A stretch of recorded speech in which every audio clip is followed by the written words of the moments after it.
Welcome to Feminist Founders, a podcast that explores how to create a more equitable world through entrepreneurship.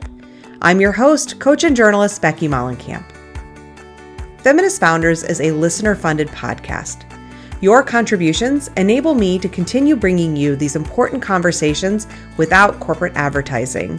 To support the mission, head to feministfounderspodcast.com and sign up for a paid subscription. The link is in the show notes. Now, on to today's show.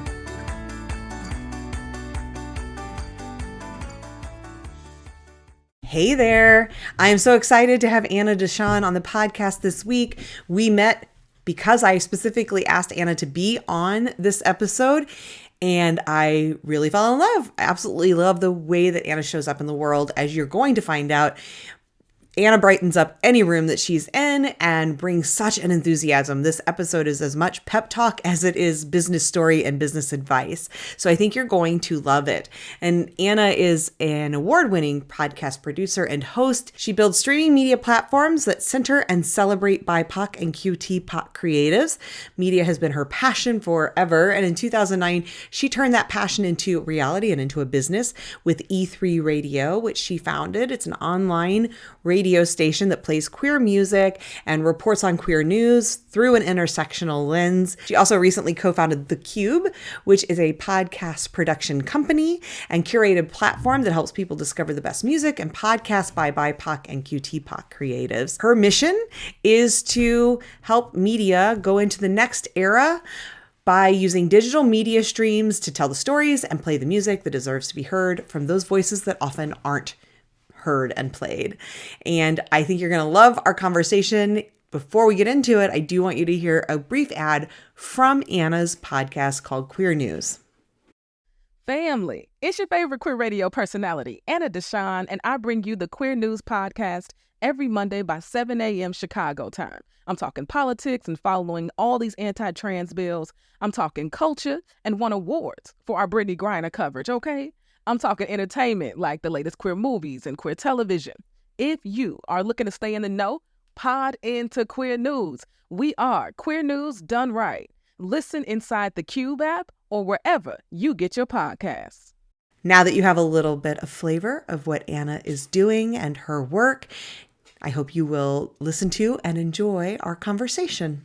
Hello, thank you for joining me. I'm excited for our chat. I'm excited too. What up, Becky? Good. Well, first, I ask everyone about their relationship with feminism and always say it does not have to be one that's like a great relationship, or it can be. So tell me about your experience or relationship with feminism. I never used the word feminism until I got to college, and I realized how much of a feminist I've been my entire life.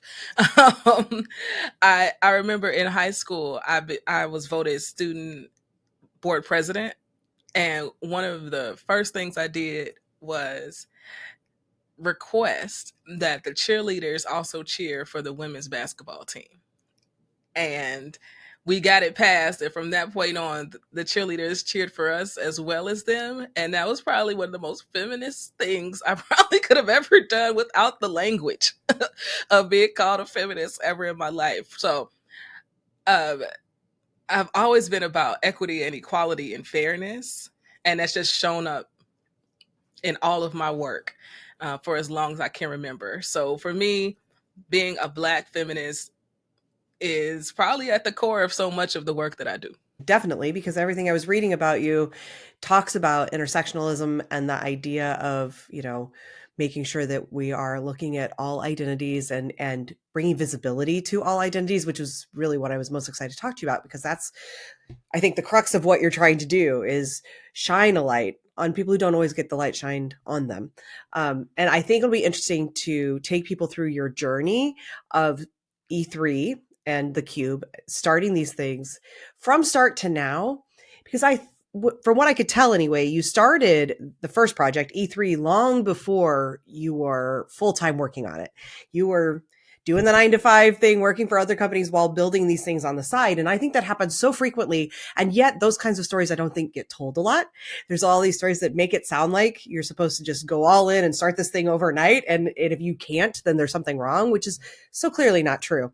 So I would love if you could start by telling us about that journey for you, because I believe you started E3 Radio in 2009. And from what I could tell, it didn't look like you were full time on it until maybe 21.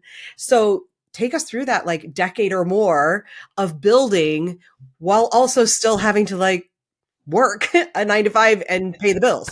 How did that process look for you? People thought I was doing E3 Radio full time for many years. And they were like, I'm like, no, it's a passion project. I do this on nights and weekends. And they were like, what do you do during the day? It was really funny. I had the idea for E3 Radio in college, actually. I attended Drake University. As did I, by the way. I had the idea at Drake because I was learning about these Black women and their stories. And I was like, why haven't I heard about these people before? And how can I fix this? I am always, when I look back over my life, I've always been solutions oriented, not so much concerned. There is always going to be a problem, but how do we solve the problem? And so at that time, I thought I was going to create a college radio network. That's how this started. I was going to create PSAs about these Black women, about other people that folks should know. I was going to send them to cater them to college radio stations and get an underwriter. That was the model. Honestly, I think it's still a great model. I just understood at the time I had a capacity because there's so much turnover in college radio.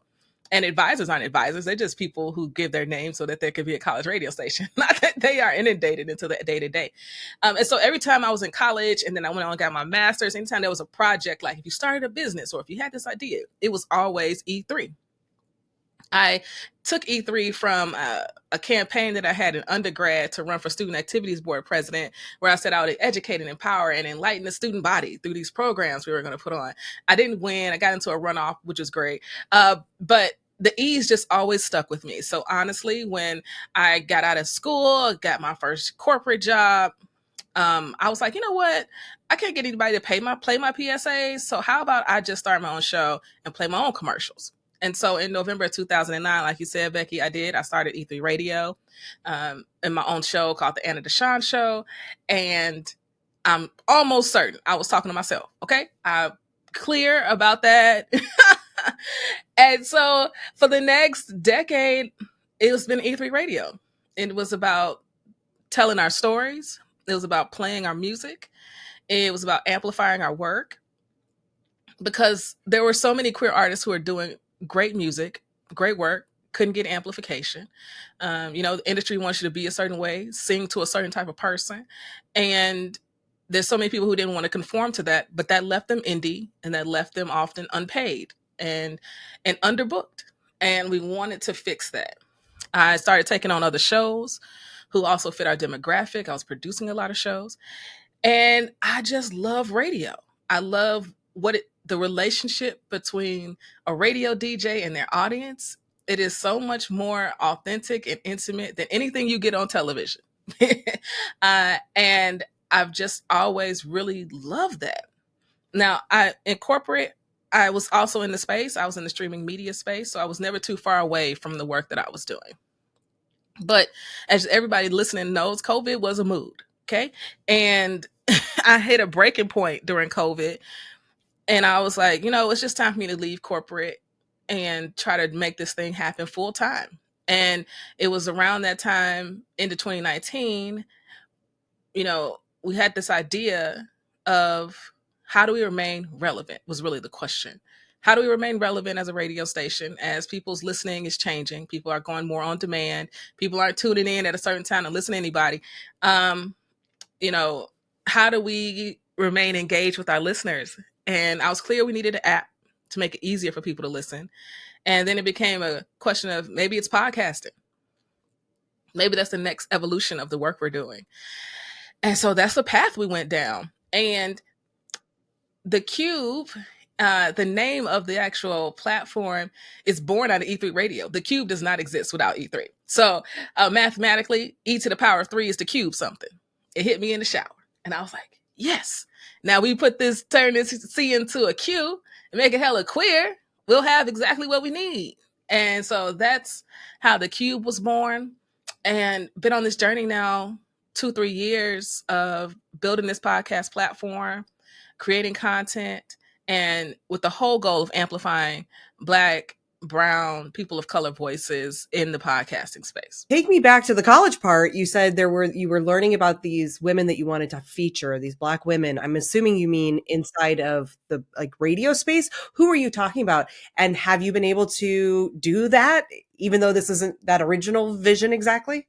I have, and in my content creator work, and women like Ella Baker, right?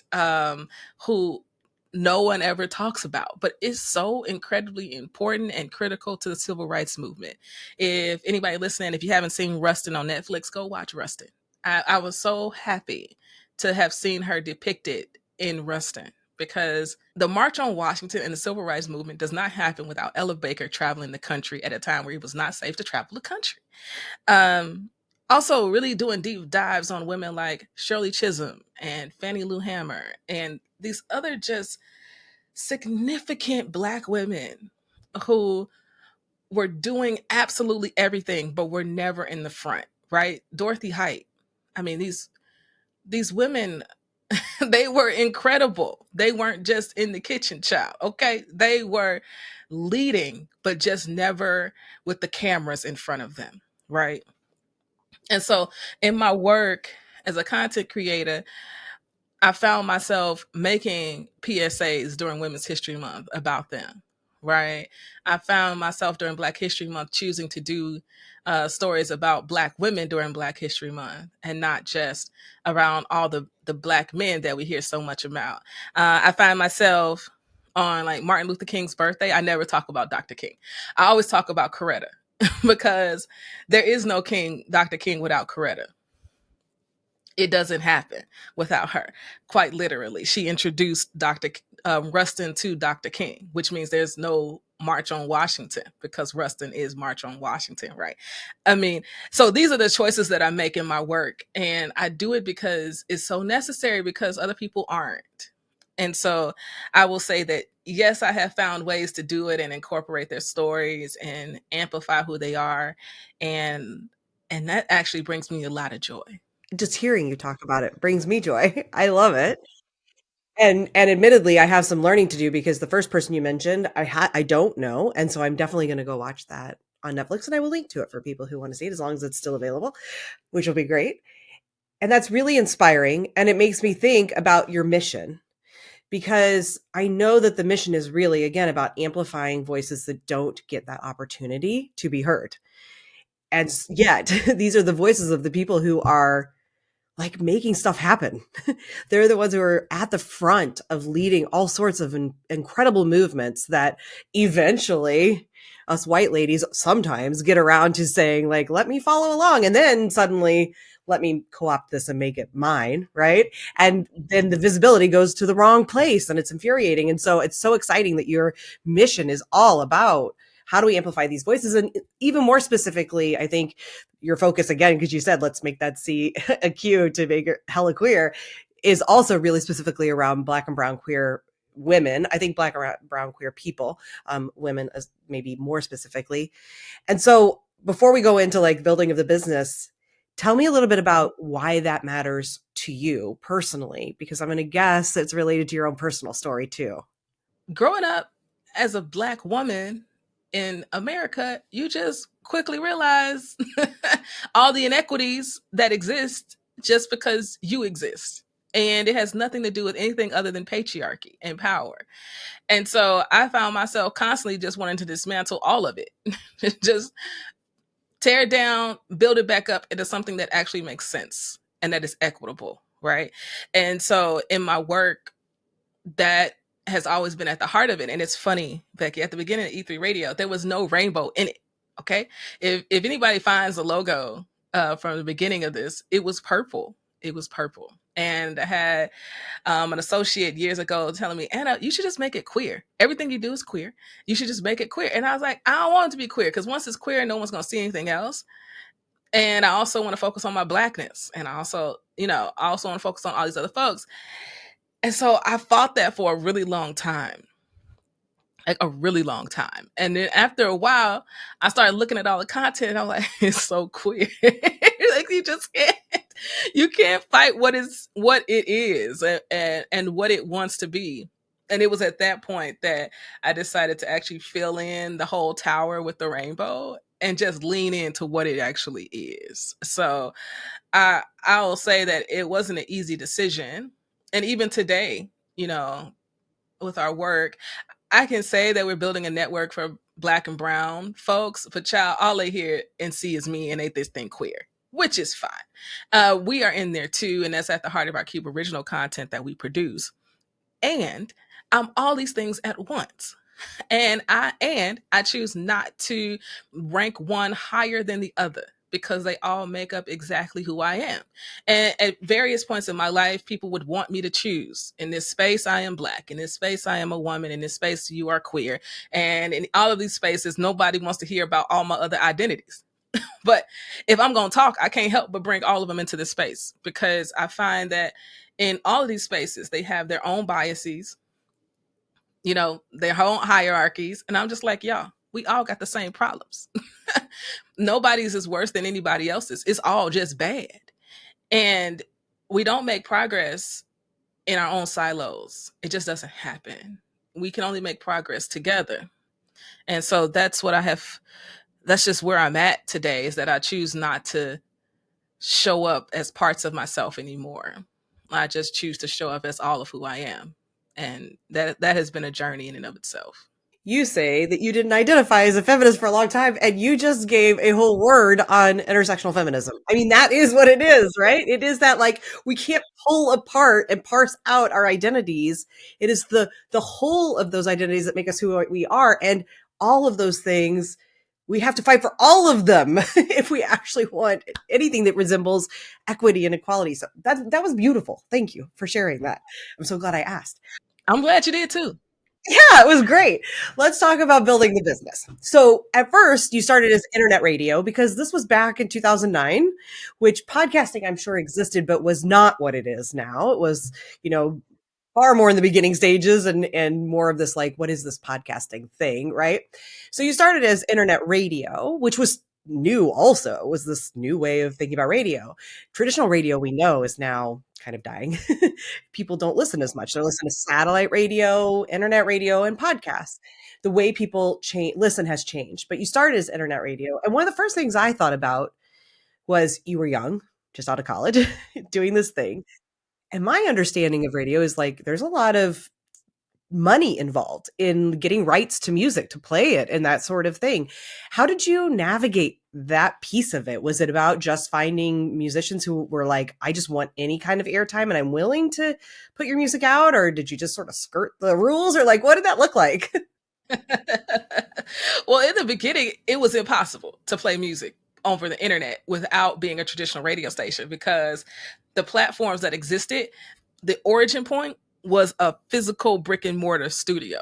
So when I realized that, I was like, oh, that's fine. I'll just start a show. So the beginnings of E3 radio was talk radio. And so we would just do I did hundreds of interviews, right, with artists and leaders in the space. Once the technology caught up with the world, then these other opportunities were able to exist where we could play music and we could do talk.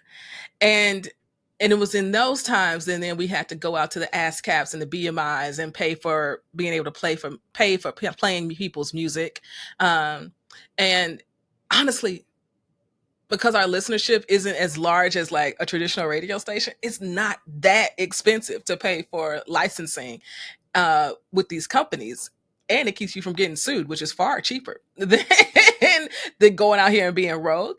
And so really it was me waiting on the technology to catch up with what we were doing. Another example of a Black woman leading the way of something that's new, right? I love it. And sort of setting the tone for what's to come. That's scary, though, for people to take that kind of chance on something new. I don't know if I get a thrill from it. I don't know if I get a thrill from it. I don't know what my problem is. But yes, it is. I guess I've always liked a good challenge. No one knew how to listen. No one knew how to listen. Similar to what I experienced today when people don't know how to listen to a podcast. I mean, there's plenty of people who still don't know how to listen to a podcast. We just dropped a new one a couple months ago called Second Sunday. And one of our hosts, he sent it a text. He said, I did not expect that I would have to be teaching people how to listen to a podcast. He sent the screenshot where he actually circled the play button for somebody and everything. I mean, this is what we do. This is what we do. Oftentimes Black and brown folks, we consume a lot, but there's certain things that we just don't know how to get into, right? Because the medium hasn't catered to us. Podcasting is one of those mediums. Podcasting has been a white man's game for last 15 years. And it's only recently that people began to invest their time and energies in trying to market and reach Black and brown audiences. I would say it starts with sports. I would say it starts with big music stars, right? But at the end of the day, there's a lot more of us who are interested in a lot of other things. And so we're sort of embarking upon this new thing in this space. And so we still doing a lot of teaching. And we're still overcoming a lot of tech barriers, right? And some of these other challenges that other communities just don't have to deal with. Which a big one of those is visibility, search, being able to find content. But we'll get to that because that is like at the crux of your mission. Before that, though, you said when you started, no, you're pretty sure you're talking to yourself. No one's listening. And I think so many people can relate to that who have founded businesses, who've started podcasts, who've done whatever, and they feel like they are yelling into a void. There's no one there listening. And for so many people, they quit. They give up. They say, this isn't working. They don't give it much time, or they give it some amount of time and say, never mind. Clearly people don't want this thing or whatever. What kept you going? It's because people kept telling me that they loved it. People were like, and I love what you're doing. And honestly, I don't know if people really understand how much that means to me or to other creators out here in the space. And anytime anybody says that to me, I tell them how much that means to me, because it does. Because when you're in this space of media entertainment where anything less than 1 million downloads don't bring you no money, okay, in a significant way, it's tough to figure out how to monetize a good idea, how to monetize a good thing, a necessary thing, where the product is you. And you don't even like talking to you about yourself because you were raised not to talk about yourself, okay? And there's no way around it in this media and entertainment space, and having to settle in to that. So what keeps me going is that people have found value in the work. People have invested their money and time into the work that I'm creating. And that gives me the inspiration and the energy, truly the energy, to wake up and keep trying to break through that next barrier. And I feel I'm a very spiritual person. I'm very grounded in my spirituality as this Black queer kid. And I feel like there's these divine moments that happen that I just cannot explain. And it's almost as if God was like, what, you forgot? I got you. If you just keep going, you'll be just fine. And so I have one tattoo on my whole body, which everybody thinks is wild. But it says, trust your faith. And I remember that every time I'm in a tough spot, that I am not alone in this, that my ancestors, the people who've come before me have got my back. And as long as I'm paying attention and tapped in, I will see that divine moment every single day. Whether it's in a conversation, when I'm looking at the clock and something, I'm like, oh, that happened at that time. That is not an accident. So there's these reminders that also happen to me that tell me, you're doing good, kid. Like, you're on the right path. Just keep pressing, Well, and you're inspiring me today, and I'm sure others. And I think you're up to something like 6,000 monthly listeners, maybe more. And but there was a time when it was far less, I'm sure. And I'm sure you have your sights on it being far more. But one thing I heard you say that I have said to people many times is, imagine if I had those 6,000 people in person in front of me in a room.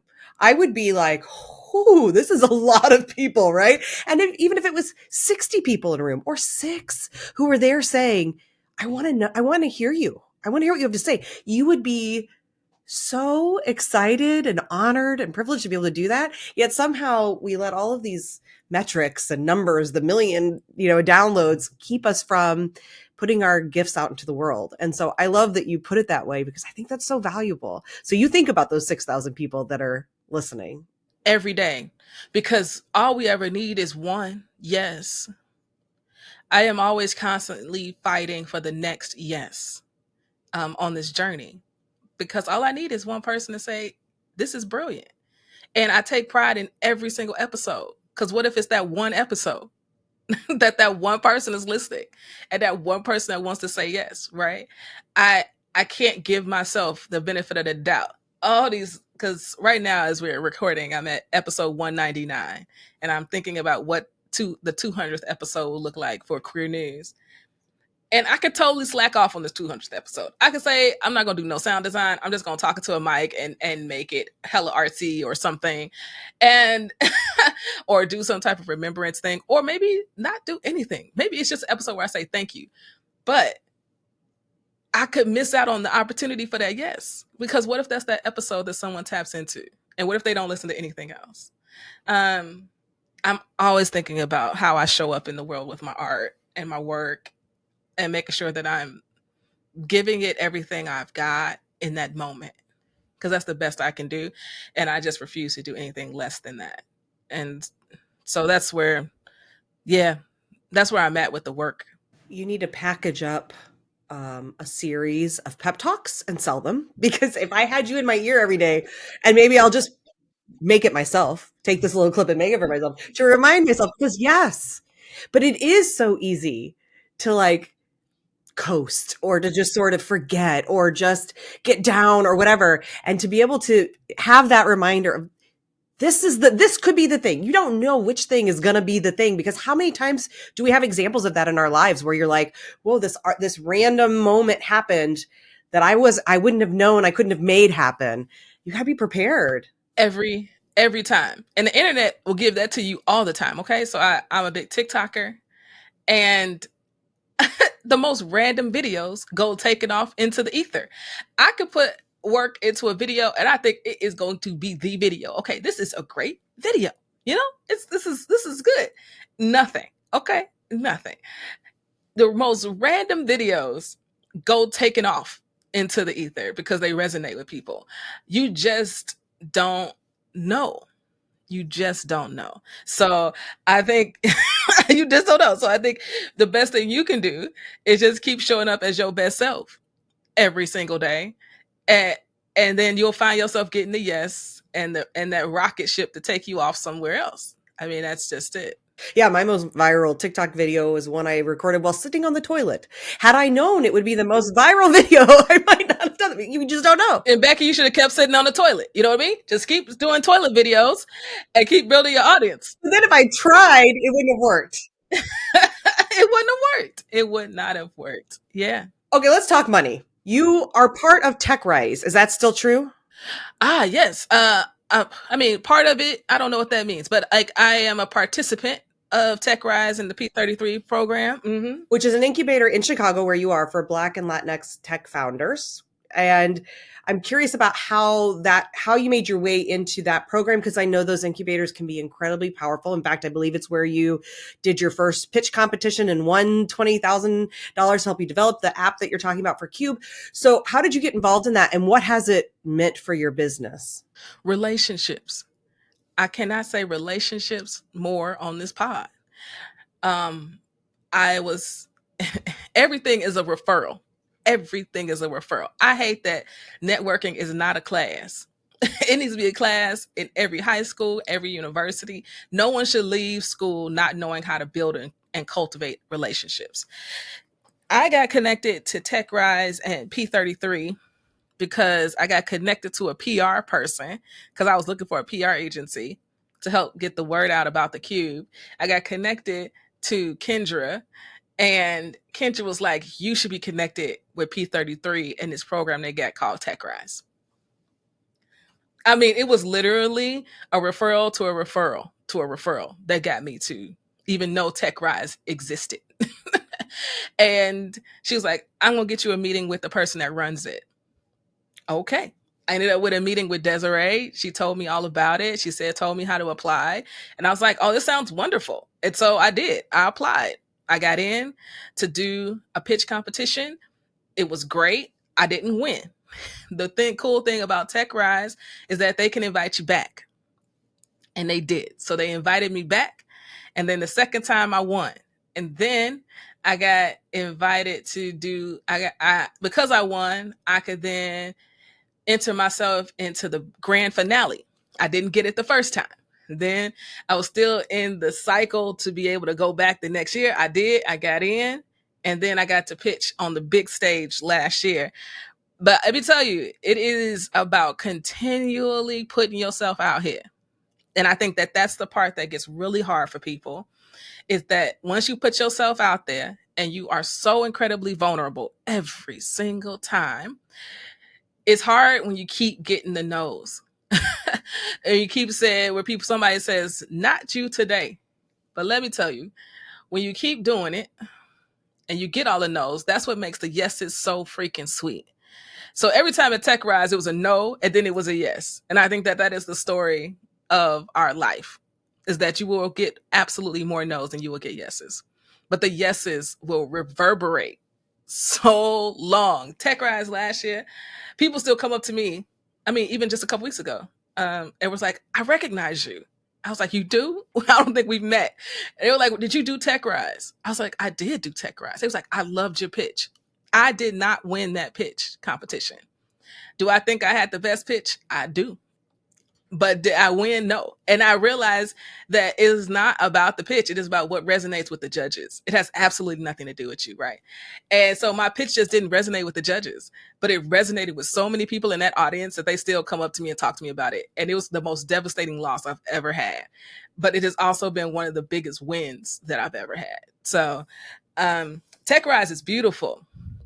They do these weekly pitch competitions. You can win up to 20,000. Some of them are 25,000. They do them. They're really thoughtful about them.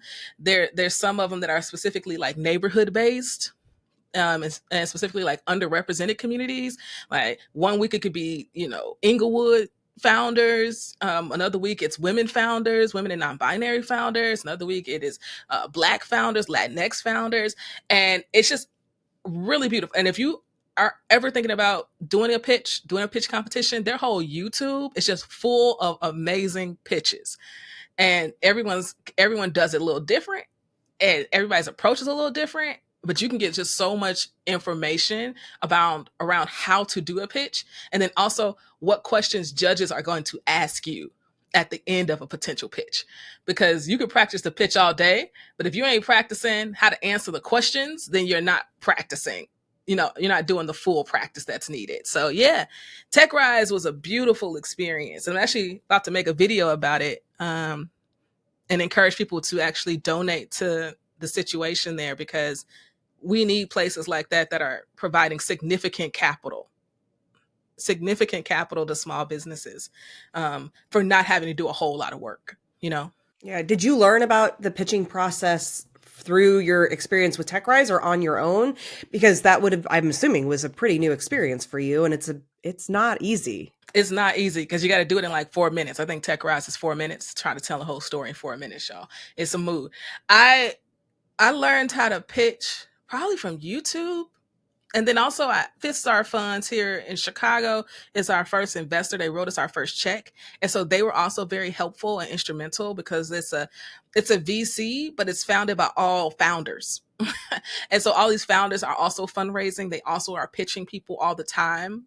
And so they helped me a ton because they stay pitching. And so between them and YouTube and advisors, I was able to pull together what I thought was a good pitch. And it keeps getting refined all the time. I also had a pitch coach for this last time. I actually got a pitch coach, and that was amazing.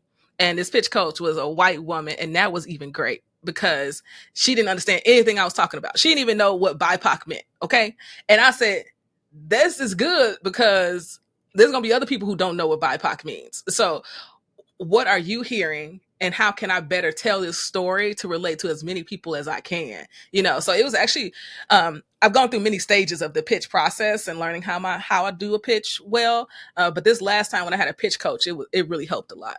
And I think you did an Indiegogo fundraising campaign at some point also. So what has all the money, like what does that process look like for you as far as fundraising?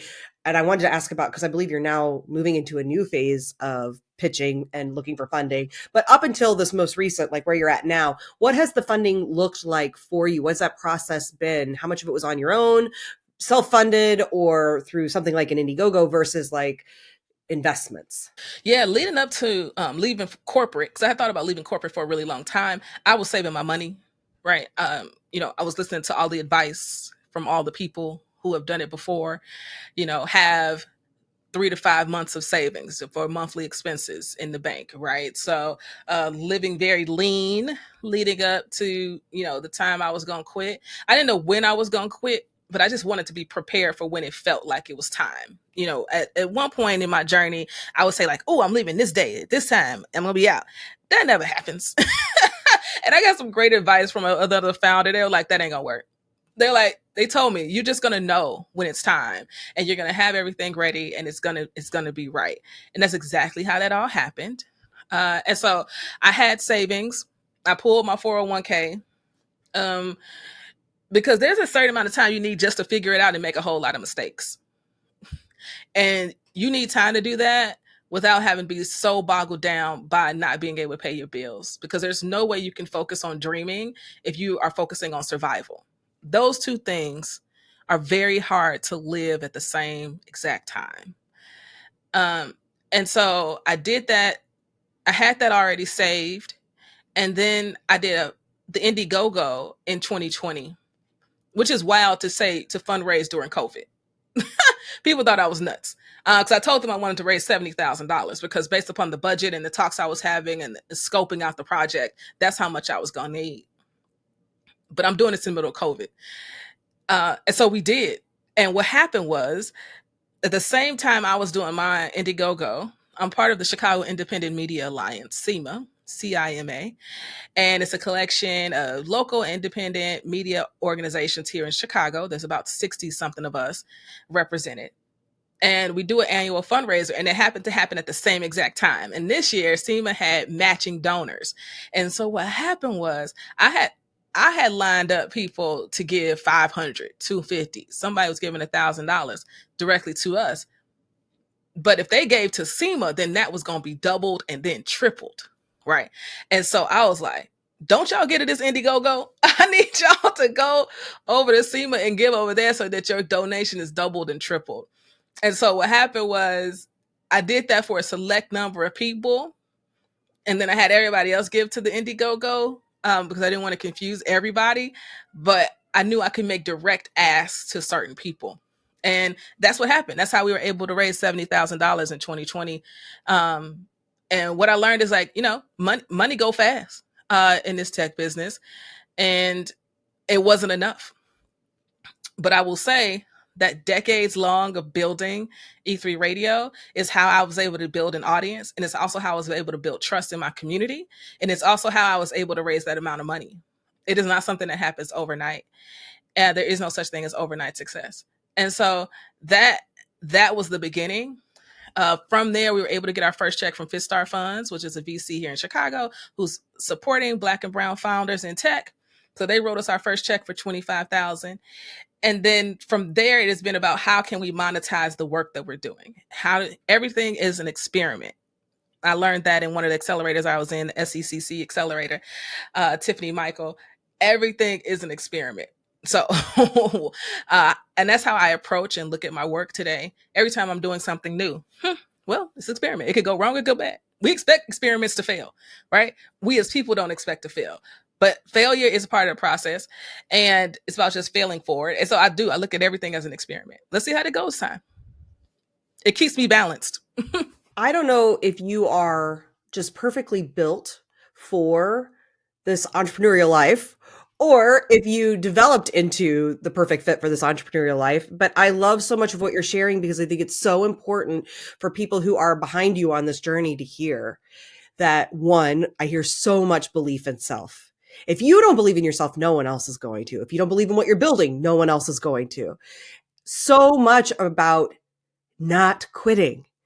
You finished second, or you didn't win the thing, and then you did it again and you got it, or you didn't do it again and you kept trying, right? The never giving up stuff is so important too.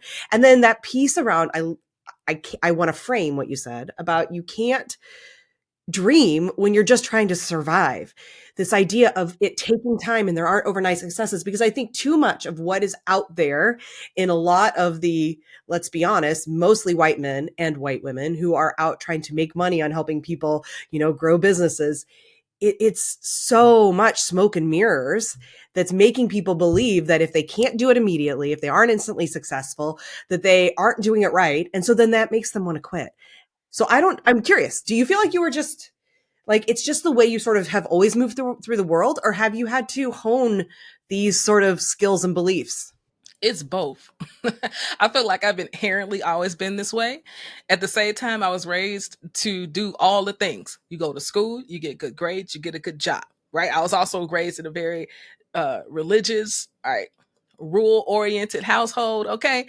And it has proven to work for me, okay? But at the same time, it does not align with the typical creative, like, this is an opportunity for you to think outside the box. We were in boxes, okay? And you did exactly what you were supposed to do and be successful. But at the same time, I would always do something like drive people to want to vote in favor of having cheerleaders cheer at girls' basketball games, okay? So I was always also this person who was always fighting also against what someone said was normal or right.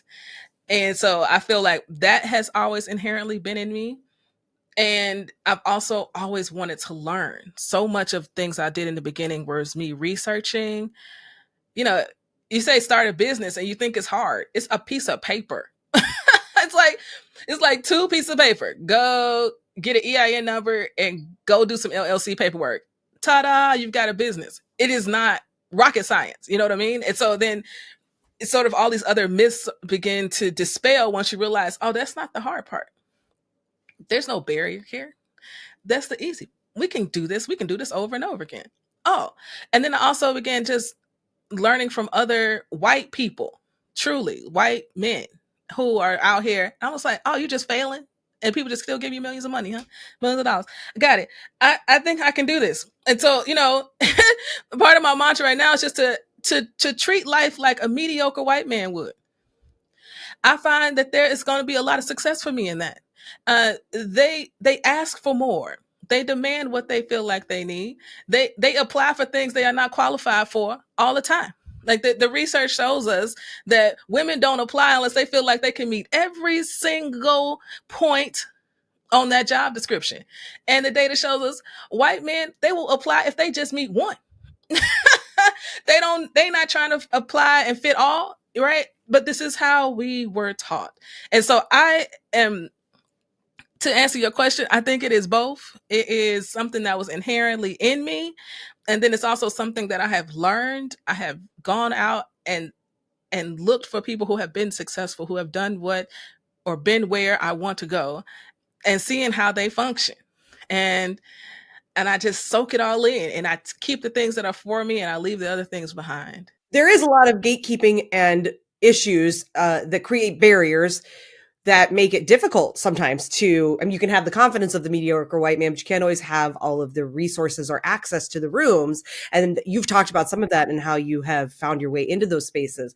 I want to talk a little bit more about the access in a second, but before you, I want to just tie a knot around the finance piece, which is where are you at with the app? And I know you're now moving into this next phase of like heading out to Silicon Valley to really do that next sort of degree of pitching. Where are things at for you now, and what's next? Well, now I'm figuring out how we actually monetize this and in a sustainable way. So we've landed good deals, right? So part of last year, what I thought was going to be our revenue models, where we're going to license our podcast out to some major networks that need Black and brown queer content, right? When we do that, we do it well. So let's license and distribute that content out there, right? And then next would be advertising, right? And then events and grants. the licensing worked. We were able to license 2 of our pods to major networks. Black HIV in the South is with Urban One.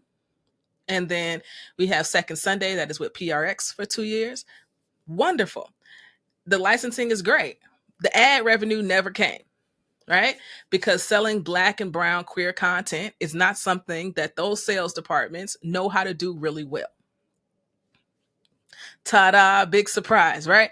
Well, what you think is going to be residual income quarter over quarter, it just has not come. It also takes time to grow an audience in the podcasting space to equate to significant revenue that's going to keep coming in. So that was a reality that you learned. That's part of the experiment, right? And then you begin to adjust accordingly. So that's been successful. And right, advertising has been great. I have to go the local route. I treat it like I treat radio advertising, going to small businesses, people in my communities that want to reach the audience that I want to reach. I am not at a place where a traditional podcasting CPM model works for me. And for people that don't know, it's cost per mile. Every mile is 1,000 listeners. So people only get paid. The average cost is $15 to $30 for a CPM. Imagine how many listens you got to get if you have $15 CPM every 1,000 listens to actually make any significant income. So to be at scale, that's the only way that CPM works. So I have to look at our listenership. I have to look at our social media reach. I have to look at our newsletters, right? I have to look at podcast membership. We got to get creative out here in these streets to be sustainable. And even then, sometimes it's not enough. So financially, we've been doing good. We break even because I just keep reinvesting everything into the business. And I actually just got a good recommendation on Profits First, a book that someone recommended that I read. It's a good one, Becky. Okay. On how I can continue to improve that side of my business acumen, to be a sustainable business out here in the streets. But I think that we're on to something really special. My goal is just not to quit before we hit the moment. It is so easy. People offer me jobs all the time. Okay. And I can't tell you how lovely a steady paycheck would be. Okay. I would love to put my bills back on auto pay. Okay. I was living a good life in my zone of excellence. Then I went and read The Big Leap, which is a book I'd recommend anybody reading. Okay. And when Gay Hendricks talks about the zone of genius, and I'm like, I want to work in my zone of genius every single day and strive for that. And so I'm staying in the fight. Let me tell you, my affirmation book keeps me grounded every morning. I journal. I do things to keep my mental health sane so that I could be out here in the world, pitching myself, putting myself out here, tapping into my networks so that we can be sustainable. This next phase is just an extension of that. This VC funding is just an extension of that. I feel like we have to get this type of funding to get the access that we need to make the connections that we need to be the number one podcasting app for people of color.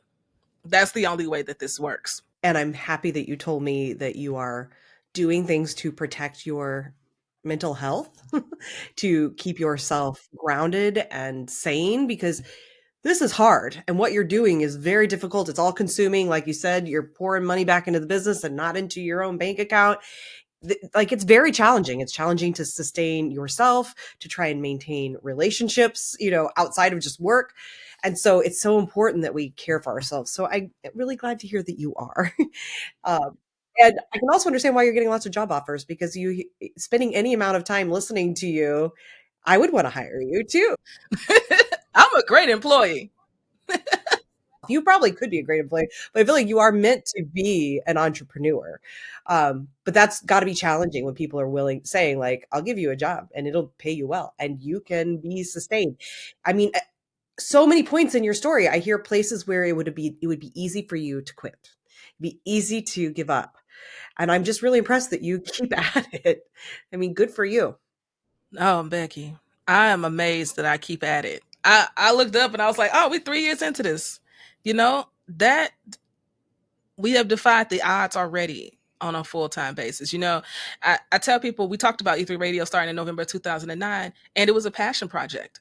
It is far different to do it full-time. It's far different leaving a 6-figure job to come do something that is not guaranteed to make you absolutely anything, right? And when you've got responsibilities like a partner, an expensive wife, okay? A dog, a mortgage, uh, a mother who's aging and needs support, father who's aging, all these things are factors where you're like, gosh, some stability right now would be really great. At the same time, the possibilities of this thing really just fuel me in so many ways when the things are getting tough. There is an amazing opportunity. I truly believe that in reaching this audience in the podcasting space. And I want to be the person that ushers it in because I feel like I can do it well. And all I need is a few people to tell me, yes, they believe in me and they believe in this. And I think we can do something really, really special. Do I know what that looks like in its totality right now? I don't. And I think that that's one thing that I've also learned in this journey is that to be open to all the possibilities of what something could be. And I get this question a lot, like, what do you do with all the ideas you have? And because creatives, we got thousands of ideas, thousands of things we want to do. And I tell people all the time, I just sit on it now.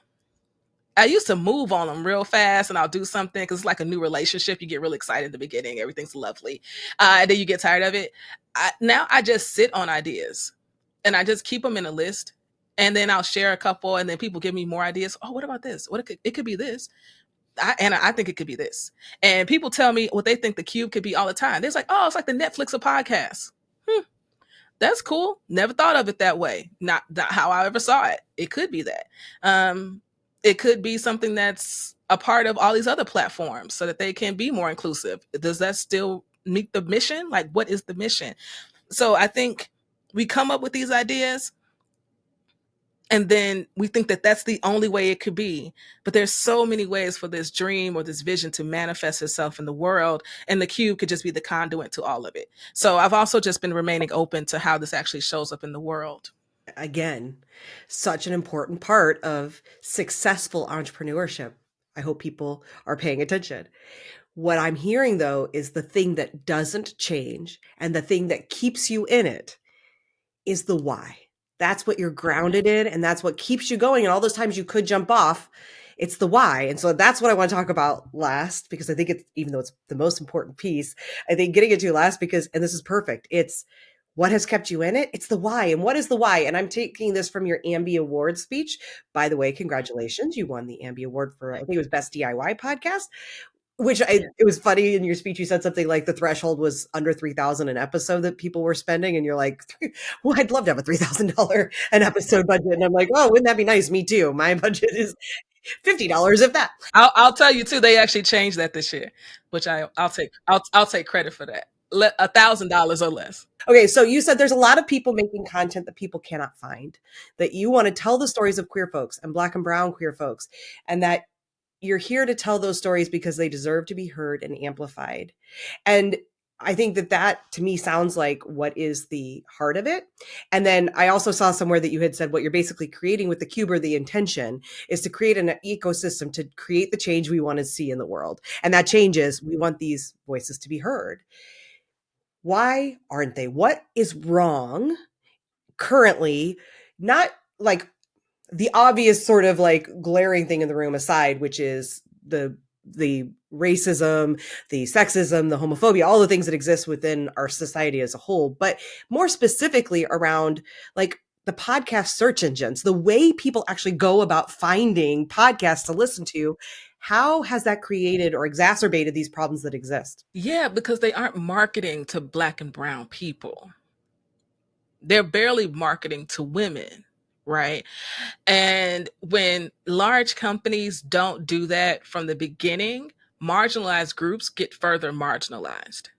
Right. So there's an assumption, if there's an assumption in the boardroom that group of people aren't listening, that they aren't invested in the marketing needed to reach those groups of people.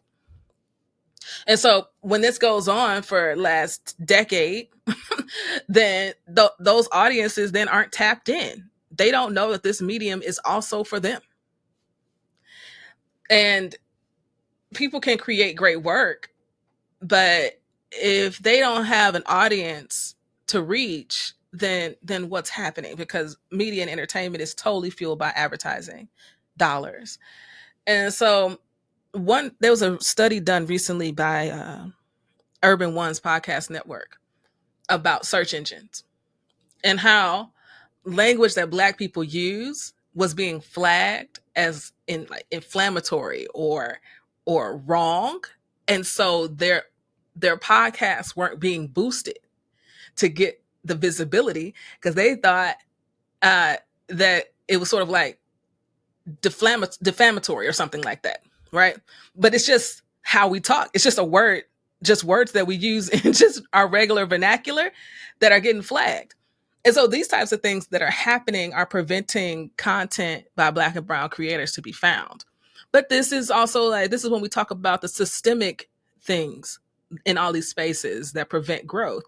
Because there was no, I don't know for a fact, but I'm just going to assume there were no Black and brown people in the room when they were developing those rules on what language was acceptable and what language was not. I'm assuming there weren't Black and brown people in the room when they were building these platforms around who's listening, how they were serving a podcast, who they think you should be listening to.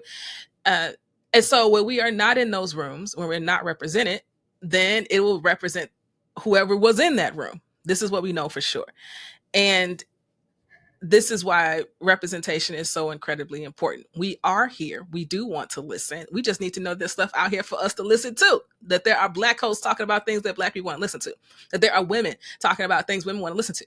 That there are Latinx people out here creating content for Latinx folks in all the different languages and all the different dialects that I can now listen to. But if the marketing dollars aren't behind it to push that narrative, then no one will know. They may have been in the room, but they probably weren't the decision makers, right? Because even if you're in the room, if you don't have the power in the room, then what does it do?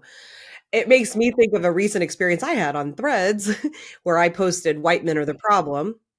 Just a sentiment. I don't know. I also think it's a truthful sentiment, but okay. And it was taken down twice. I reposted it, again taken down as hate speech. And yet I recently had a response to something I posted calling me a cunt. That wasn't removed. That's not hate speech, right? Like, that's okay. And there's many other examples of that people have, but these are the sorts of things that are happening, right? And when you look at, I use Apple because I'm an Apple person, and so when I go into my Apple podcast to look for what's out there, it is incredibly difficult, I have found, to find new content beyond the certain things that Apple has decided to highlight. And that's, yeah, Joe Rogan, maybe people like him. But I also wonder how much of that kind of success is due to the fact that his kind of content as a white man is what's really featured, right? Is it because people love him that much, or is it because it's so fucking hard to find anything else to listen to? If somebody hasn't told you, it's hard to find anything. That's it. Discoverability sucks. The data shows us when it comes to podcasting, it's Google search and then it's word of mouth. Those are the top two ways. Apps, last report I saw, were at the bottom of the list. So if you aren't Googleable, right? If you don't have the time or the budget to create transcripts for every podcast, for all your show notes, right? If you aren't doing searchable things on Google, you won't be found, right? If your audience isn't huge, then who's word of mouth? Who's spreading the word about you, right? And what I think is the biggest opportunity with podcasting is to fix it before it gets too large of a problem to fix, right? The work to fix the film industry has been decades on decades on decades on decades of work to try to fix all of the wrong that happened in the film industry and continues to happen, right? Television, same thing, right? Radio is different because they knew that Black people wanted to listen to Black people on the radio, right? And so they put Black people on the radio to talk to what they would call urban audiences, right? That was really easy to do. Then they started creating conservative stations because conservatives want to listen to more conservative radio and liberals want to listen to liberal radio. And so radio is a little bit different. And I think podcasting is an extension of radio, and in that it is different. And there has yet to be an investment in those marginalized audiences. And I want to change that. Clearly, it matters to you enough to stick with it. And so that why is so important. And I think it's important for people to hear that when you're building a business. If you're starting something by yourself, you're starting from the ground up, if it's a passion project, it's not going to be easy. It just isn't. There isn't that overnight success. It's not easy to build a business, certainly not one that's profitable, that grows. And to stay in it, it better be something you really care about, that you better be really passionate about. And I tell people all the time, when you're introducing yourself, you should lead with your why, not your what. And we've always been taught to lead with the what. What are you doing? I'm interested in amplifying underrepresented voices in media. And right now that's showing up in podcasting. Like, that's what I'm interested in. What it is or how it manifests itself, that's something else. But can we connect on the why? I think everybody should practice introing themselves with the why and not the what. There was more I wanted to ask you about. Quickly say, you had done a tour this last fall around the US doing these immersive listening experiences. So basically people would listen to brief sort of excerpts of podcasts with headphones on in community, take the headphones off and discuss. And it sounds like that went really well. You loved that. It's a very different approach to, because podcasting is this thing that we think of as a solitary experience. And yet, how often do you want to be like, oh my God, that thing I just listened to, I need to tell someone about it. And if you don't have someone to tell about it, it's like, oh, so we go to social media or wherever. So I think it's brilliant. I love it. And now, from what I understand, you're getting ready to do the same thing in 2024. Hopefully to colleges and universities. So can you just like very briefly tell me about those experiences and why you want to do that? Yeah, I had this idea a few years ago. Like literally, I saw a homie who throws parties and she had a silent headphone party. I was like, oh, that'd be great to listen to podcasts that way. Because podcasts should be heard surround sound, noise canceled. You can hear all the sound design. Like there's so much that goes into making a beautiful podcast. And you lose it in the speaker. Okay, you just lose it. And I had that idea and I said, oh, I'm gonna use that. I got her connect. It wasn't until last year that I actually connected with that person. And I was like, I would love to be a partner and use your silent headphones to do this silent headphone listening with podcasts. He's like, I ain't never heard nobody doing that before. I was like, I know, but I think it could work. And I was like, I want to try it out, run this experiment. And I'd love to partner with you on it. He's like, let's do it. And so it has just been amazing. We did 6 different activations: Brooklyn, Manhattan, Denver. We did 2 in Denver, did one here in Chicago, went to Maryland a couple times. And it was just amazing. Everybody's sitting in silence, but laughing at the same times, right? Or about ready to cry at the same time, depending on the audio. And we play the trailers from all of our pods, and then we would talk about them. How did people feel? How did it resonate with you? What did you think? And I just loved every moment of it. And we're in a season where people are tight on money. Things are really feeling impossible sometimes when it comes to inflation, interest rates, all these things are happening. And so I was like, I don't need nobody to come to me. Let me just go to the people. Because what I know for sure is that word of mouth is still the strongest thing we got. People want to get to know you as a person. No matter how much you want to try to take you out of your business, you are your business. And business is personal. I don't know who said business wasn't personal. Sound like a white man thing. Business is very personal. And it is my livelihood. And so people need to get to know me in order for them to get to know this podcast. And so I just felt like it was the best way to do it. And it was brilliant. I freaking loved every moment of it. Connecting with new people in new cities, expanding our audience. It was the first time I left Chicago to do this work. And I've just found so many benefits from it. And I want to keep it going at colleges and universities with young people who are inundated with so many messages, and they listen to podcasts, but I bet they are not talking about them in the community.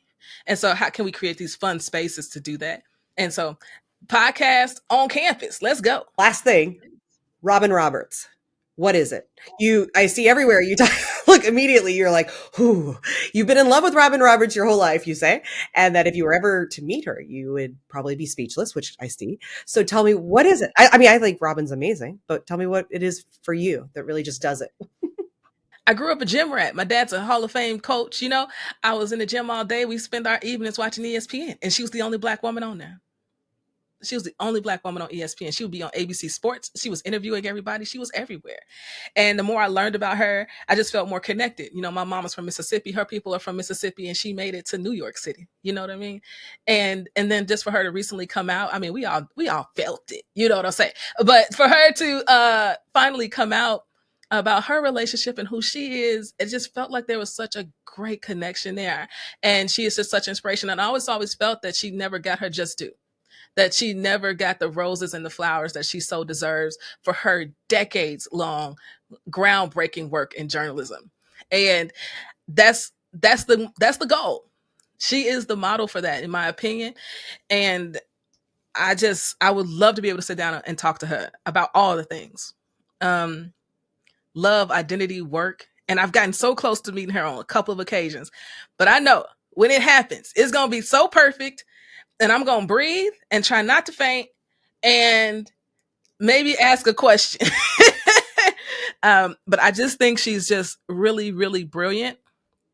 And she's been so vulnerable with her struggles and with her life in the public.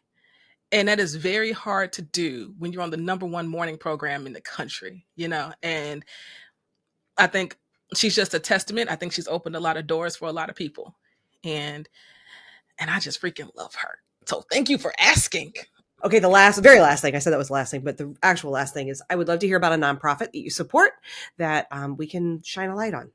Absolutely. Easy work. Affinity Community Services. They are a Black LGBTQ-led org on the south side of Chicago, serving Black LGBTQ folks and women in particular for the last 27 years. Well, I will be making a donation as a way to say thank you for your time today and encourage everyone else to do the same. There is no way that you listen to this episode and don't feel some kind of way, probably very inspired, hopefully very motivated to stay with it.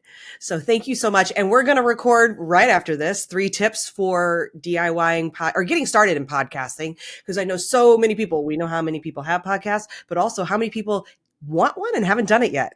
And maybe it's fear of just what does it take to get started. And so we're going to talk about 3 tips for doing that. So if you want to hear those, so make sure you subscribe to the newsletter, which is in the show notes. And thank you so much. I can't tell you how much I love this episode. Thank you, Becky. This has been dope. Thank you for listening to this episode of Feminist Founders Podcast. If you like what you heard and want to learn more, or if you'd like to support the work that I'm doing with the show, please visit feministfounderspodcast.com. There you can find out about becoming a paid subscriber for as little as the price of 1 cup of coffee a month, which will directly support my work. You can also find the show notes and find the bookshop.org website where you can order any of the books mentioned in this or any episode, which will also support the work I'm doing. The link to all of that is in the show notes. Thanks again, and I can't wait for our next episode.